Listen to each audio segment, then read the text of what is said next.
doubts and difficulties. Cast me upon some naked shore, where I may track only the print of some sad wrack. If thou be there, though the seas roar, I shall no gentler calm implore. Habington. He was gone. The house was shut up for the evening. No more deep blue skies or crimson and amber tints. Margaret went up to dress for the early tea, finding Dixon in a pretty temper from the interruption which a visitor had naturally occasioned on a busy day. She showed it by brushing away viciously at Margaret's hair, under pretence of being in a great hurry to go to Mrs. Hale. Yet, after all, Margaret had to wait a long time in the drawing-room before her mother came down. She sat by herself at the fire, with unlighted candles on the table behind her, thinking over the day, the happy walk, happy sketching, cheerful pleasant dinner, and the uncomfortable, miserable walk in the garden. How different men were to women! Here was she, disturbed and unhappy, because her instinct had made anything but a refusal impossible, while he, not many minutes after he had met with the rejection of what ought to have been the deepest, holiest proposal of his life, could speak as if its briefs, success, and all the superficial consequences of a good house, clever and agreeable society, were the sole avowed objects of his desires. Oh dear! How could she have loved him if he had but been different, with the difference which she felt, a reflection, to be one that went low, deep down? Then she took it into her head that, after all, his likeness might be but assumed, to cover a bitterness of disappointment which would have been stamped on her own heart if she had loved and been rejected.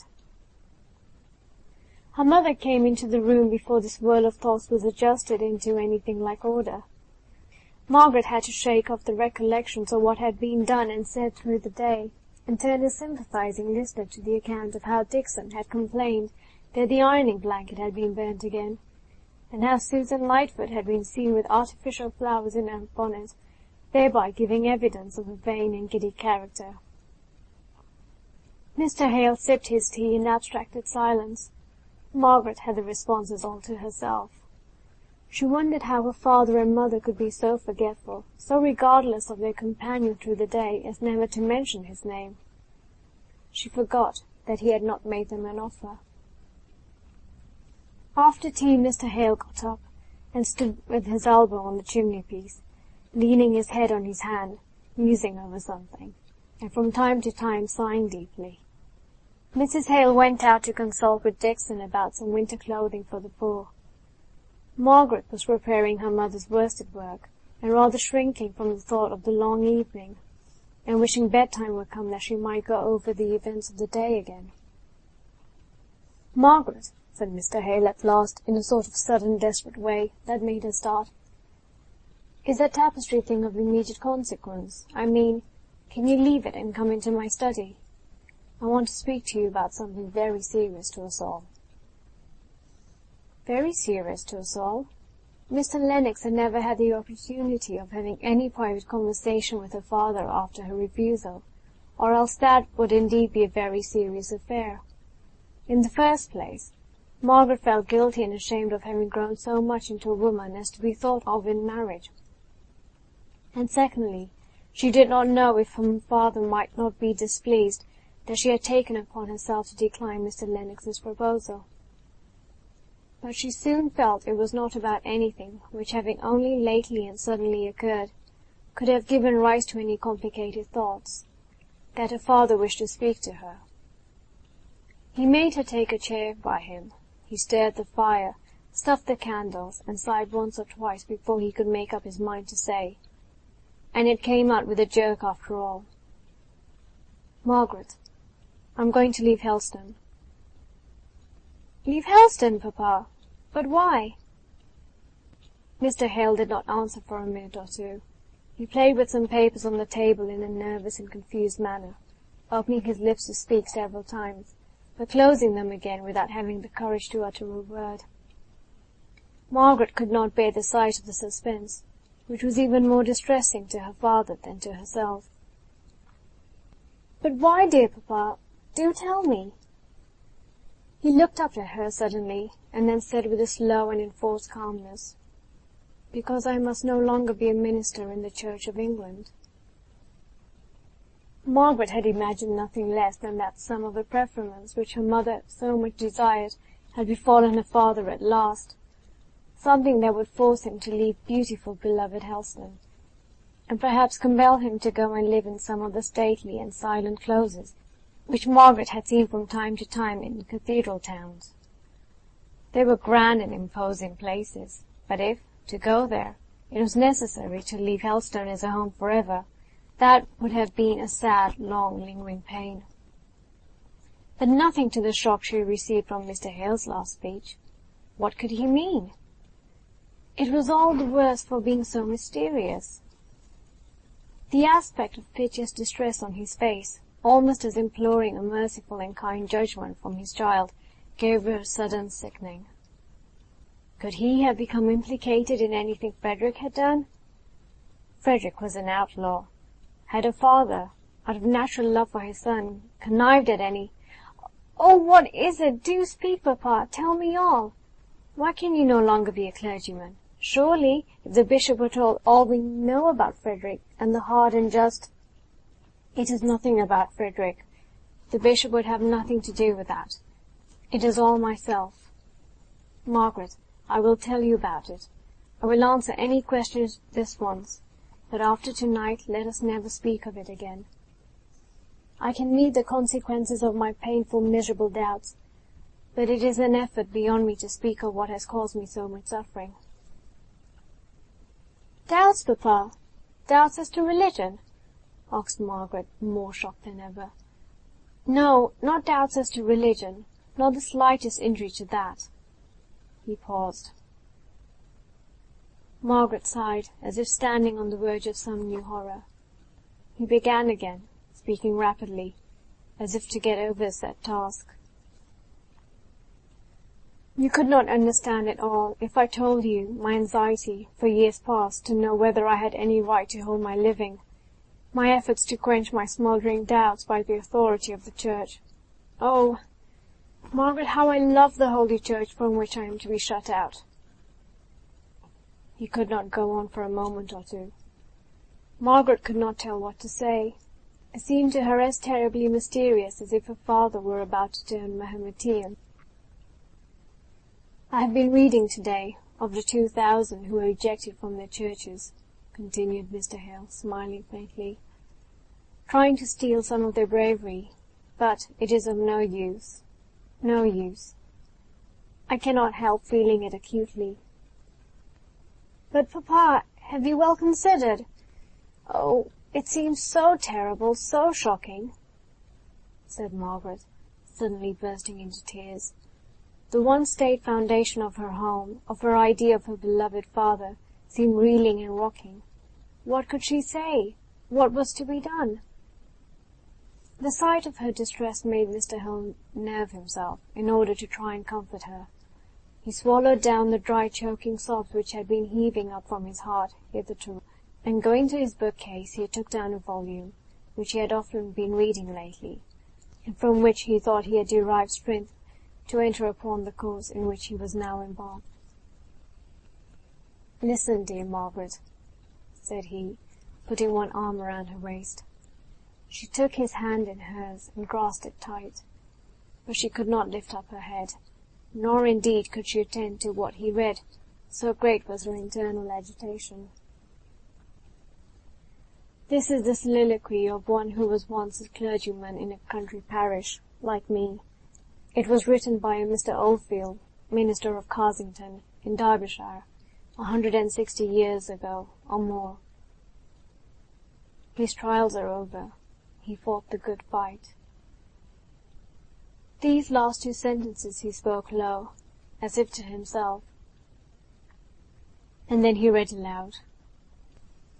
"When thou canst no longer continue in thy work without dishonour to God, discredit to religion, foregoing thy integrity, wounding conscience, spoiling thy peace, and hazarding the loss of thy salvation.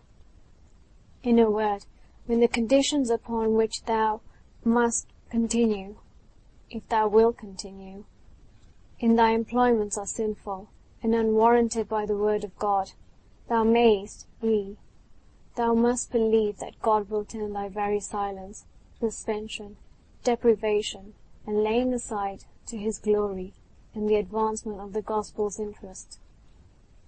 When God will not use thee in one kind, yet he will in another.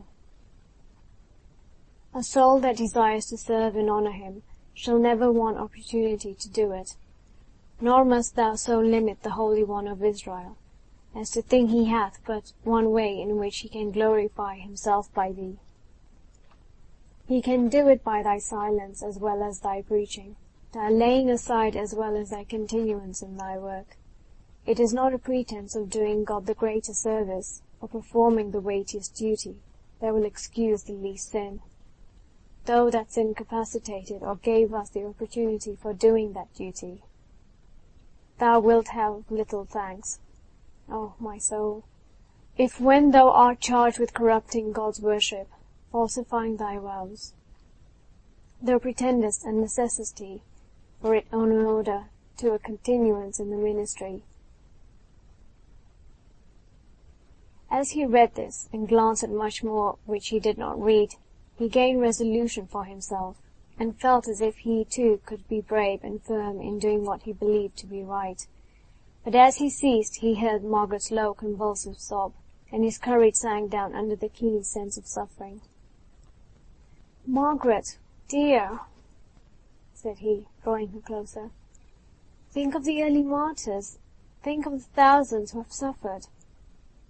"But, father," said she, suddenly lifting up a flushed, tear-wet face, "the early martyrs suffered for the truth, while you— Oh, dear, dear papa." "I suffer for conscience' sake, my child," said he, with a dignity that was only tremulous from the acute sensitiveness of his character. "I must do what my conscience bids. I have borne long with self-reproach that would have roused any mind less torpid and cowardly than mine." He shook his head as he went on. "Your poor mother's fond wish, gratified at last in the mocking way in which over-fond wishes are too often fulfilled, Sodom apples as they are, has brought on this crisis, for which I ought to be, and I hope I am thankful. It is not a month since the bishop offered me another living. If I had accepted it, I should have had to make a fresh declaration of conformity to the liturgy at my institution. Margaret, I tried to do it. I tried to content myself with simply refusing the additional preferment, and stopping quietly here, strangling my conscience now as I had strained it before. God forgive me." He rose and walked up and down the room, speaking low words of self-reproach and humiliation, of which Margaret was thankful to hear but a few. At last he said, "Margaret, I return to the old sad burden. We must leave Helston." "Yes, I see. But when?" "I have written to the bishop. I dare say I have told you so, but I forget things just now," said Mr. Hale, collapsing into his depressed manner as soon as he came to talk of hard, matter-of-fact details, informing him of my intention to resign this vicarage. "He has been most kind. He has used arguments and expostulations, all in vain. In vain. They are but what I have tried upon myself, without avail. I shall have to take my deed of resignation, and wait upon the bishop myself, to bid him farewell. That will be a trial, but worse, far worse, will be the parting from my dear people. There is a curate appointed to read prayers, a Mr. Brown. He will come to stay with us tomorrow. Next Sunday I preach my farewell sermon." Was it to be so sudden, then? Thought Margaret. And yet, perhaps, it was as well. Lingering would only add stings to the pain. It was better to be stunned into numbness by hearing all of these arrangements, which seemed to be nearly completed before she had been told. "What does mamma say?" asked she, with a deep sigh. To her surprise, her father began to walk about again before he answered. At length he stopped and replied, "Margaret, I am a poor coward after all. I cannot bear to give pain. I know so well your mother's married life has not been all she hoped, all she had a right to expect. And this will be such a blow to her, that I never had the heart, the power to tell her. She must be told, though, now," said he, looking wistfully at his daughter. Margaret was almost overpowered with the idea that her mother knew nothing of it at all, and yet the affair was so far advanced. "Yes, indeed she must," said Margaret. "Perhaps, after all, she may not—" "Oh, yes, she will. She must be shocked," as the force of the blow returned upon herself in trying to realize how another would take it. "Where are we to go to?" said she at last, struck with a fresh wonder as to their future plans, if plans indeed her father had. "To Milton Northern," he answered, with a dull indifference, for he had perceived that, although his daughter's love had made her cling to him, and for a moment strive to soothe him with her love, yet the keenness of the pain was as fresh as ever in her mind. "Milton Northern? The manufacturing town in Berkshire?" "Yes," said he, in the same despondent, indifferent way. "Why there, papa?" asked she. "Because there I can earn bread for my family. Because I know no one there, and no one knows Helston, nor can ever talk to me about it."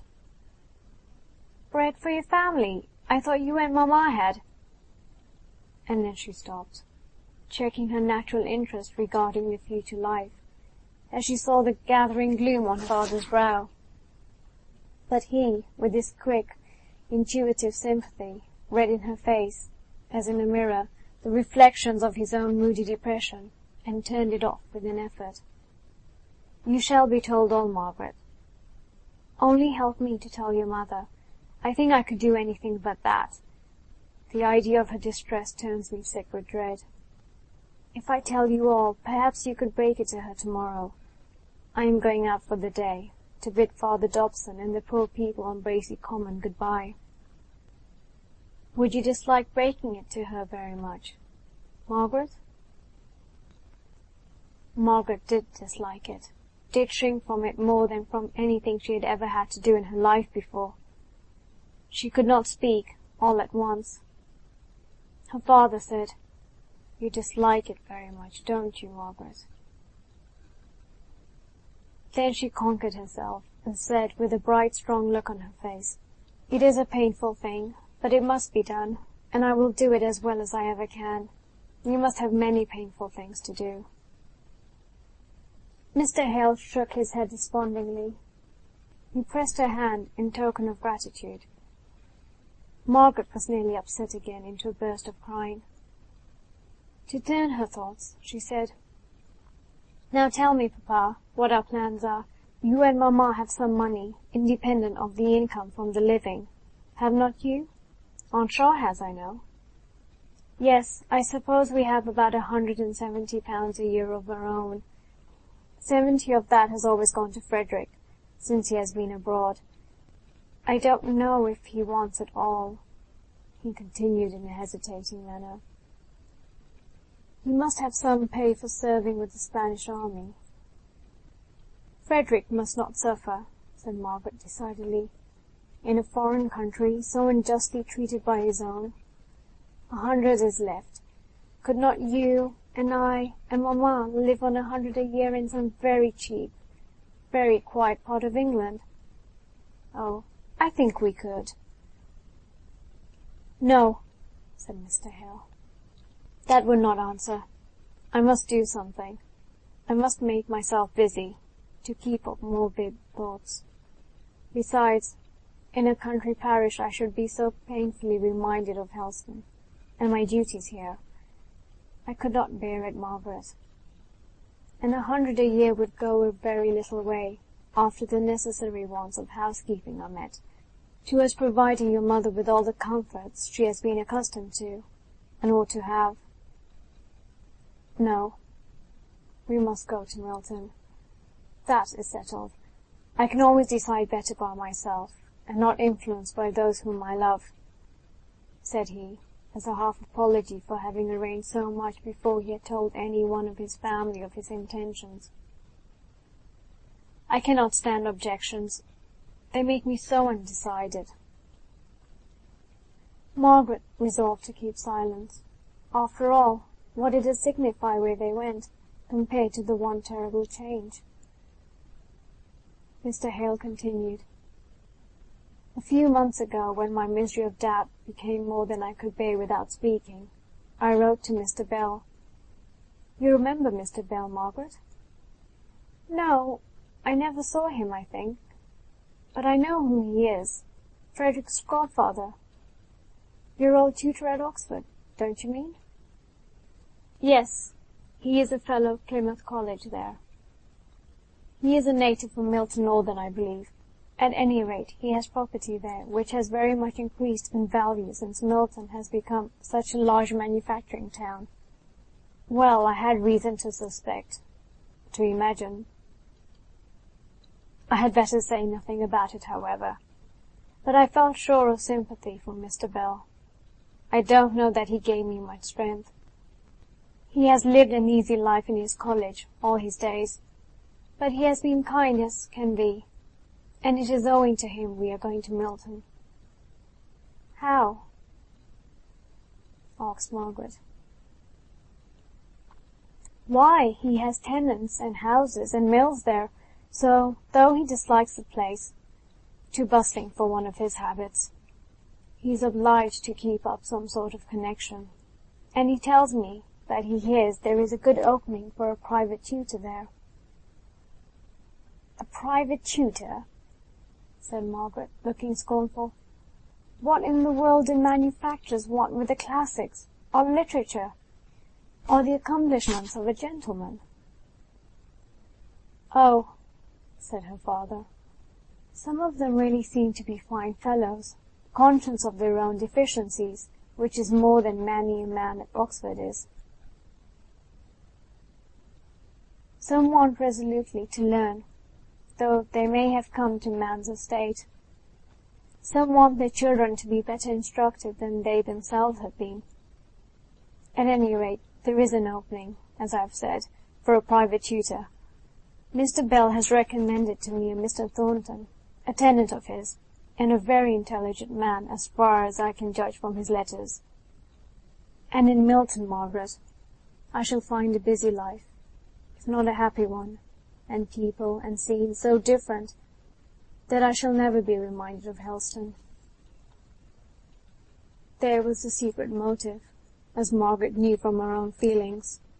It would be different, discordant as it was, with almost a detestation for all she had ever heard of the north of England, the manufactures, the people, the wild and bleak country.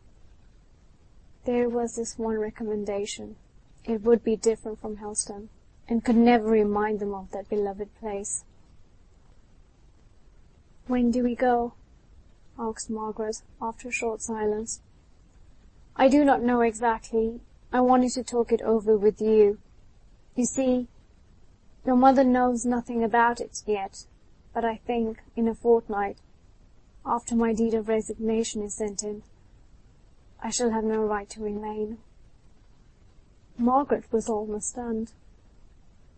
"In a fortnight?" "No, not exactly to a day. Nothing is fixed," said her father, with anxious hesitation, as he noticed the filmy sorrow that came over her eyes, and the sudden change in her complexion. But she recovered herself immediately. "Yes, papa, it had better be fixed soon and decidedly, as you say. Only mamma to know nothing about it. It is that is the great perplexity." "Poor Maria," replied Mr. Hale tenderly. Poor, poor Maria! Oh, if I were not married, if I were but myself in the world, how easy it would be. As it is, Margaret, I dare not tell her." "No," said Margaret sadly.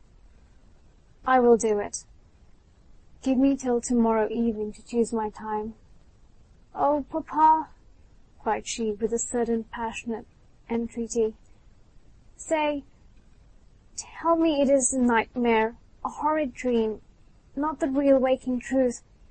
You cannot mean that you are really going to leave the church, to give up Helston, to be forever separate from me, from mamma, led away by some delusion, some temptation.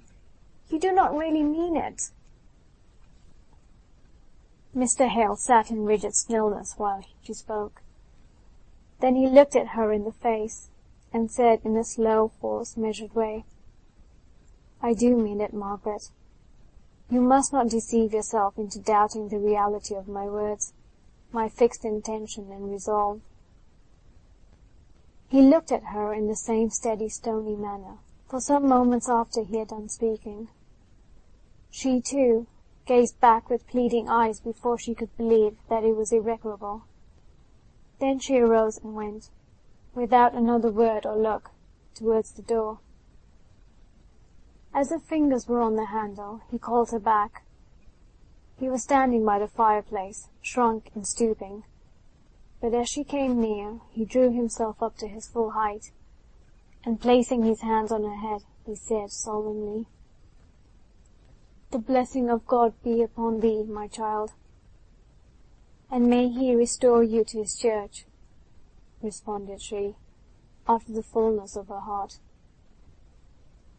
The next moment she feared lest this answer to his blessing might be irreverent, wrong, might hurt him as coming from his daughter, and she threw her arms around his neck. He held her to him for a minute or two.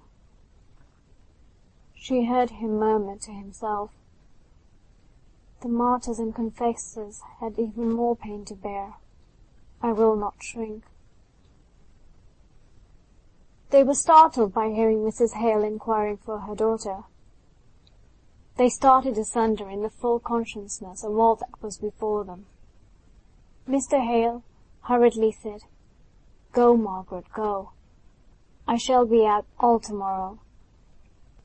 Before night you will have told your mother." "Yes," she replied, and she returned to the drawing-room in a stunned and dizzy state. End of chapter 4.